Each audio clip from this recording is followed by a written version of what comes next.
Christmas की कहानियाँ। दिसंबर की सर्द रात थी। आसमान में हल्की हल्की बर्फीली हवा तैर रही थी, पर उसी मोहल्ले के कोने में एक छोटी सी टूटी फूटी झोपड़ी में अजीब सी खामोशी पसरी हुई थी। उस झोपड़ी के अंदर एक पुराना कंबल ओढ़े सारा बैठी थी। उसकी आंखें दरवाजे पर टिकी थीं। बाहर से आती ठंडी हवा हर बार दरवाजे की दरार से अंदर घुस जाती और वो सिहर उठती। ओह, आज भी कितनी ठंड लग रही है। तभी बाहर जिंगल बेल्स गाते हुए कुछ लोग जा रहे थे, साथ ही घंटियों की आवाज भी आ रही थी। सारा ने धीमी आवाज में कहा, आज फिर क्रिसमस आ गया, पर हमारे घर में तो हर दिन एक जैसा ही है। पास ही एक कोने में उसकी 8 साल की बेटी मैरी टूटे हुए खिलौने से खेल रही थी। उसने झट से मुस्कुराते हुए कहा, मम्मी, इसका मतलब आज सेंटा आएगा ना? सब बच्चों के पास जाता है तो हमारे पास भी आएगा। अपनी बेटी के मुंह से ये बात सुनकर सारा की आंखें भर आईं। उसने खुद को संभालते हुए कहा, हाँ बेटा, सेंटा सबके पास आता है और शायद हमारे पास भी आए। लेकिन कहीं न कहीं उसके दिल में एक टीस थी। उसे पता था कि सेंटा सिर्फ कहानियों में ही आता है। असलियत ये थी कि सारा के पास न तो पेड़ सजाने के पैसे थे, न केक खरीदने के। घर में राशन भी मुश्किल से 2 दिन का था। असल जिंदगी में तो उसे रोज मजदूरी ढूंढनी पड़ती थी ताकि बेटी को 2 वक्त की रोटी मिल सके। ये सब सोचते हुए वो पुरानी यादों में खो जाती है। बस तुम मेरे साथ रहो, मेरे लिए वही सबसे बड़ा तोहफा है। और फिर क्या फर्क पड़ता है, हम बड़े घर में मनाए या छोटे घर में, हम तीनों साथ हैं, यही मेरे लिए काफी है।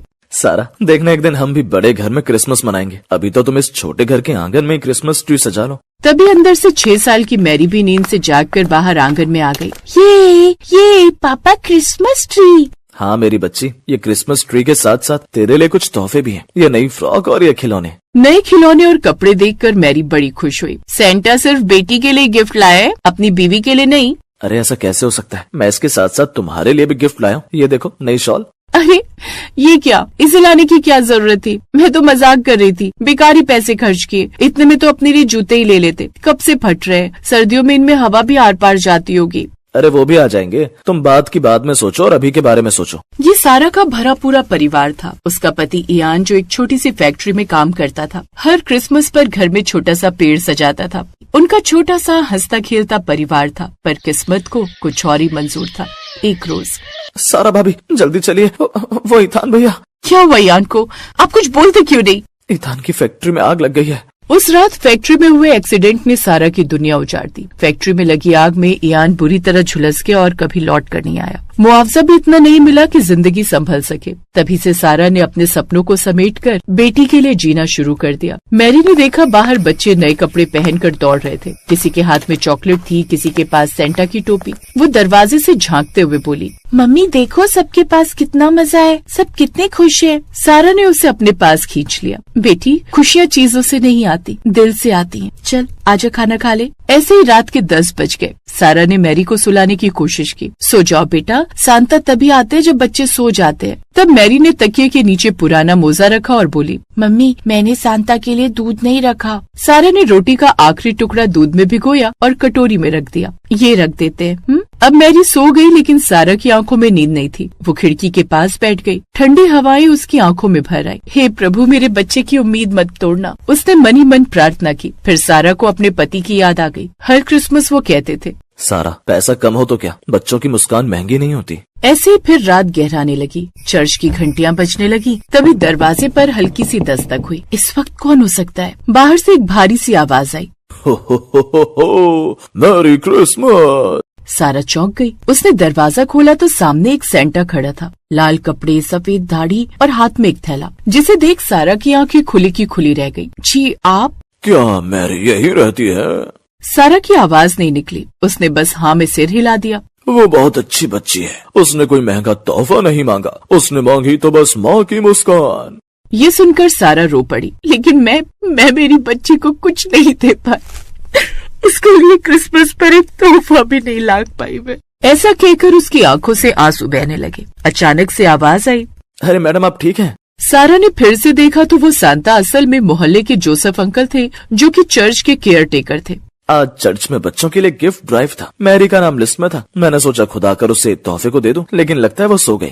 सारा शर्मिंदा होकर बोली, ओह माफ कीजिए। जोसेफ ने बीच में ही रोक दिया। नहीं मैडम, माफी की कोई जरूरत नहीं, ये हक है बच्चे का। फिर उन्होंने झोपड़ी में छोटा सा क्रिसमस ट्री रखा, कुछ लाइटें जलाई और खाने का सामान दिया, जिसमें राशन पानी के साथ साथ कुछ सामान भी था।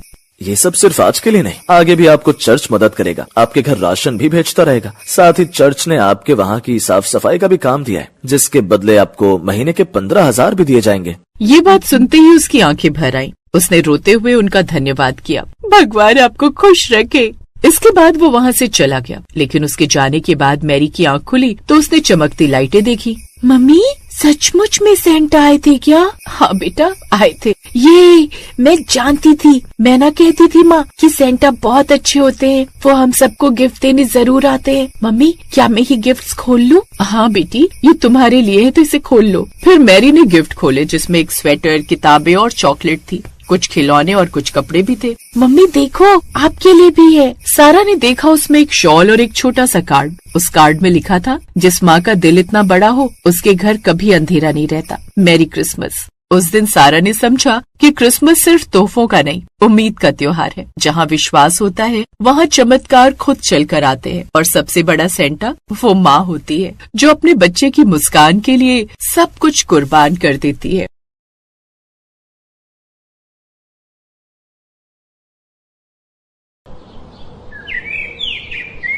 सुमित ठंड में कांपता हुआ घर के अंदर आता है और आते ही अपनी पत्नी साधना से कहता है, साधना, जल्दी से लकड़ी जला दो, बहुत ज्यादा ठंड लग रही है। आज तो मालिक ने मानो खून ही चूस लिया हो। बहुत ज्यादा थक गया हूँ, ठंड से हाथ पैर काम ही नहीं कर रहे।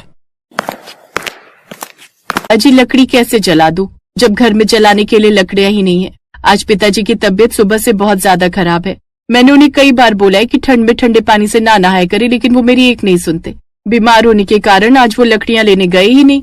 पुराने जमाने के लोगों को जितना भी समझा लो, ये समझते ही नहीं है। अरे हम गरीब हैं तो क्या हुआ, हमारे घर में चूल्हा है और हम लकड़ी से आग जलाकर पानी गर्म करके नहा तो सकते हैं ना। लेकिन पिताजी तो सुनते ही नहीं। इस कड़कड़ाती ठंड में ठंडे पानी से नहाना उनकी सेहत के लिए कितना खतरनाक है, ये बात उनकी समझ में क्यों नहीं आती। हर साल यही परेशानी होती है। सुमित भी अपने पिता मनीष की चिंता कर रहा होता है कि तभी मनीष वहाँ पर आते हैं और सुमित से कहते हैं, अरे सुमित बेटा, इतनी चिंता मत कर मेरी। ये सर्दी जुकाम तो कुछ दिनों में ठीक हो जाएगा। तेरा बाप बहुत सख्त जान है, इतनी जल्दी उसे कुछ नहीं हो सकता। ये तो मेरी तबीयत खराब देखकर बहू ने मुझे लकड़ियां लेने के लिए जाने ही नहीं दिया। तभी वहाँ पर खांसते हुए राजू आता है और कहता है, माँ वो सब छोड़ो ना, अब तो ठंडी बहुत हो गई है और पिताजी भी आ गए। आप संदूक में से रजाई निकलवा दो ना। जी हाँ, ठंड बहुत ज्यादा हो गई है और चादर से ठंड खत्म नहीं होती है। वैसे भी चादर बिछ चुके हैं। हमारे घर में एक ही तो रजाई है, उसे निकाल लेते हैं। कम से कम पूरा परिवार उसे ओढ़कर सो तो पाएगा। अब साधना और सुमित मिलकर उस संदूक को खोलते हैं जिसके अंदर रजाई रखी हुई थी। जैसे ही उन्होंने संदूक को खोला, उसमें से 2-4 चूहे निकलकर इधर उधर भागने लगे। साधना ने जैसे रजाई को हाथों में उठाया, वह माथा पीटते हुए कहने लगी, अरे सत्यानाश हो इन चूहों का। एक ही तो रजाई थी हमारे घर में, वो भी इन्होंने खराब कर दी। अब मेरा गरीब परिवार क्या करेगा? इस फटी हुई रजाई में भला ठंड कैसे रुकेगी?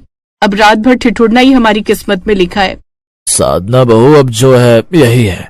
ठंड में गरीब परिवार की एक ही रजाई है और इसे ही ओढ़ना पड़ेगा, चाहे जैसी भी हो। साधना ने अपने पूरे परिवार के ऊपर वो रजाई डाल तो दी, लेकिन उस रजाई में से बदबू आ रही थी और वो जगह जगह से फट चुकी थी, जिस वजह से पूरा परिवार रात भर ठंड में ठिठुरता रहा और उसे ओढ़ नहीं पाया। राजू रात भर खांसता रहा और सुमित बेचैनी से करवटें बदलता रहा। तभी अगली सुबह गांव का भीम, जो कि सुमित का दोस्त था, वो भागते हुए आया और कहने लगा, जल्दी चल सुमित, गांव के जो जमींदार है ना, उनके घर बेटा पैदा हुआ है, इसीलिए वो गरीबों को मंदिर के बाहर रजाई कंबल बांट रहे हैं। तू अपने परिवार को भी लेकर चल, तेरा नंबर भी आ जाएगा। हो सकता है तेरे पूरे परिवार को 4 अलग अलग रजाई मिल जाए। अगर ऐसा ना भी हुआ तो पूरे परिवार के हिस्से में एक रजाई तो आ ही जाएगी। सुमित ये बात सुनकर बहुत ज्यादा खुश हो जाता है और उसके बाद वो अपने पूरे परिवार को लेकर जहाँ जमींदार जी मंदिर के बाहर रजाई कंबल बांट रहे थे वहाँ पहुँच जाता है, जिसके बाद पूरा परिवार ठंड में लाइन में लग जाता है। लेकिन मौसम की मार थी या प्रकृति का अत्याचार कि तभी जोरों से बारिश होने लगती है और उसका पूरा परिवार बारिश में भीगने लगता है। राजू ने कांपते हुए कहा, माँ बहुत ज्यादा ठंड लग रही है। इतनी ठंड तो हमारी उस झोपड़ी में भी नहीं लगती, जिसमें जगह जगह छेद हो रहे हैं। माँ कुछ करो ना। बेटा बस थोड़ा सा इंतजार कर ले, जैसे ही हमारा नंबर आ जाएगा हम रजाई लेकर यहाँ से चले जाएंगे और उसके बाद उस रजाई के अंदर हम आराम से सोया करेंगे। वो लोग काफी देर तक बारिश और ठंड में खड़े रहते हैं और जब तक उनका नंबर आता है किस्मत से एक ही रजाई बचती है और जमींदार वो रजाई सुमित के परिवार को दे देता है। राजू बहुत ज्यादा खुश था और अपनी झोपड़ी में उस रजाई के साथ आकर वो अपनी माँ से कहता है, माँ, अब हमें किसी भी तरह की कोई परेशानी नहीं होगी और हमारा पूरा परिवार एक रजाई के अंदर सोया करेगा तो हमारी ठंड बहुत आराम से निकल जाएगी, क्योंकि रजाई बहुत गर्म जो है। हाँ मेरे बच्चे, तूने बिल्कुल ठीक कहा। अब हमें किसी भी तरह की कोई परेशानी नहीं होगी। भगवान का साथ है हमारे पास और ये गर्म रजाई। पूरा परिवार अब बहुत ज्यादा खुश था और उस रात को पूरा परिवार ठंड में एक रजाई के अंदर बहुत ही आराम से सोता है। सबको बहुत ही सुकून की नींद आती है। सुबह जैसे ही साधना उठती है तो वो सुमित को काम पर जाने के लिए उठाती है। अजी उठ जाइए, सुबह हो गई, आपको काम पर नहीं जाना है क्या? इतना आलस करना भी अच्छा नहीं होता है। अरे साधना, सोने दो, बहुत दिनों के बाद तो इतनी गर्मी में नींद आई है, सोच रहा हूँ छुट्टी कर लूं। छुट्टी करने के बारे में बिल्कुल भी मत सोचिए। अगर आप छुट्टी करते हैं तो आपकी तनख्वाह कटती है और हमारे राजू की पढ़ाई में दिक्कत आती है, फिर पिताजी की दवाइयों का भी तो देखना है। चुपचाप उठ जाइए और काम पर जाइए, वरना मैं इस रजाई पर पानी डाल दूंगी और उसके बाद वो हफ्ते भर तक नहीं सूखेगी। सुमित ये बात सुनकर डर जाता है और चुपचाप उठकर काम पर चला जाता है। वहीं मनीष दोपहर में लकड़ियां काटने चला जाता है। राजू स्कूल गया हुआ था और साधना ने सोचा अभी तो घर पर कोई भी नहीं है, क्यों ना मैं अपनी नई रजाई को थोड़ी देर धूप लगने के लिए धूप में डाल दूं। इस बहाने ये थोड़ी ठीक हो जाएगी। वैसे भी इतनी मेहनत से मिली है, थोड़ी देर धूप में रहेगी तो इसकी नमी दूर हो जाएगी और ये और भी आरामदायक लगेगी। साधना ये बोलकर अपनी रजाई को बाहर रस्सी पर धूप में डाल देती है ताकि उस पर थोड़ी सी धूप लग जाए और वो ठीक हो जाए और साधना घर के काम करने लगती है। थोड़ी देर के बाद राजू आ जाता है और उसका भी खेलने की वजह से रजाई पर ध्यान नहीं जाता और सुमित आकर खाना खाता है और वो भी रजाई के बारे में नहीं पूछता। रात के समय जब सोने की बारी आती है तो मनीष ने कहा, अरे बहू, रजाई कहाँ है? हमारी रजाई तो लाओ, उसके बिना तो हमें नींद नहीं आएगी। वैसे भी वो रजाई कहीं नजर नहीं आ रही। पिताजी, मैंने वो रजाई धूप में रख दी थी ताकि वो थोड़ी ठीक हो जाए, मैं अभी लेकर आती हूँ। साधना जैसे ही बाहर उस रजाई को देखने के लिए जाती है तो उसे वो नजर नहीं आती। ये देखकर वो बहुत ज्यादा घबरा जाती है और जोरों से चीखती है। उसके चीखने की आवाज सुनकर उसका पूरा परिवार बाहर आता है और सुमित कहता है, क्या बात हो गई है साधना, तुम इस तरह चीख क्यों रही हो? सब कुछ ठीक तो है ना? कुछ भी ठीक नहीं है जी, देखो ना हमारी रजाई चोरी हो गई। ठंड में पूरा परिवार एक रजाई का इस्तेमाल कर रहा था, अब हम क्या करेंगे? साधना बहुत रोती है लेकिन उन लोगों को वो रजाई नहीं मिलती। मनीष, सुमित और राजू जगह जगह जाकर उस रजाई को ढूंढने की कोशिश करते हैं लेकिन वो सब नाकाम होते हैं। अब पूरा परिवार ठंड में ठिठुर रहा होता है और सुमित कहता है, क्या जरूरत थी साधना तुम्हें वो रजाई धूप में रखने की? वैसे भी नई रजाई को धूप में कौन रखता है? तुम्हारी वजह से देखो आज हमारा परिवार फिर से ठंड में ठिठुर रहा है और हमारे पास कोई रास्ता नहीं है। हम तो फिर भी गुजारा कर लेंगे, लेकिन राजू का क्या होगा? जी मुझे क्या पता था कि इस घर में इंसानों से ज्यादा चोर रहते हैं, जिसे इस गरीब परिवार पर थोड़ा भी तरस नहीं आएगा और वो ऐसा काम करेंगे। मेरी एक छोटी सी गलती ने आज हमें फिर उसी पुरानी भयानक ठंड के हवाले कर दिया है। पूरा परिवार ठंड में तड़प रहा होता है कि तभी जमींदार वहाँ पर आता है और कहता है, अरे सुमित, कैसा है तू? और तुम सब लोग इतना परेशान क्यों नजर आ रहे हो? आपको क्या बताएं जमींदार जी, पूरे परिवार में ठंड से बचने के लिए एक ही रजाई थी, वो भी आपने दी थी। आज वो रजाई भी बाहर से चोरी हो गई, अब हमारा क्या होगा? जमींदार ने हंसते हुए सुमित से कहा, सुमित, लगता है तेरा भाग्य उतना भी बुरा नहीं है जितना तू सोचता है। मैंने पूरे गांव में रजाई और कंबल बांटे थे, लेकिन सिर्फ तेरा परिवार था जिसे एक ही रजाई मिली थी। और फिर जब और रजाइयां मैंने मंगवा ली तो सोचा तेरे हिस्से की बची हुई 3 रजाइयां तुझे घर पर आकर दे जाता हूँ। ये बात सुनने के बाद गरीब परिवार के चेहरे पर चमक आ जाती है, क्योंकि उन्हें उम्मीद की एक नई रोशनी मिली थी। जिसके बाद जमींदार अपने आदमी को आवाज लगाता है और उसका आदमी 3 रजाई लेकर आता है। अरे वाह, जमींदार जी तो बहुत अच्छे हैं। अब हमारे घर में 3-3 रजाई है और अब हम लोगों को ठंड नहीं लगेगी।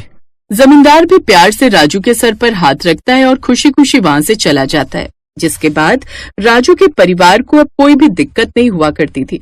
सुमित सारा दिन मेहनत करता और रात में उसका परिवार आग जलाकर रजाई में बैठा करता था। सुमित अब अलग रजाई में सोया करता और राजू अपनी माँ साधना के साथ एक रजाई ओढ़ता और मनीष एक अलग रजाई में सोया करता था। लेकिन साधना ने कभी भी वो पुरानी रजाई जो चूहे ने कुतर दी थी उसे फेंका नहीं और हमेशा संभाल कर रखा, एक याद की तरह। वो रजाई उन्हें हमेशा उस मुश्किल समय की याद दिलाती थी जब एक छोटी सी रजाई में उनका पूरा परिवार सिमट कर सोया करता था। Thanks for watching.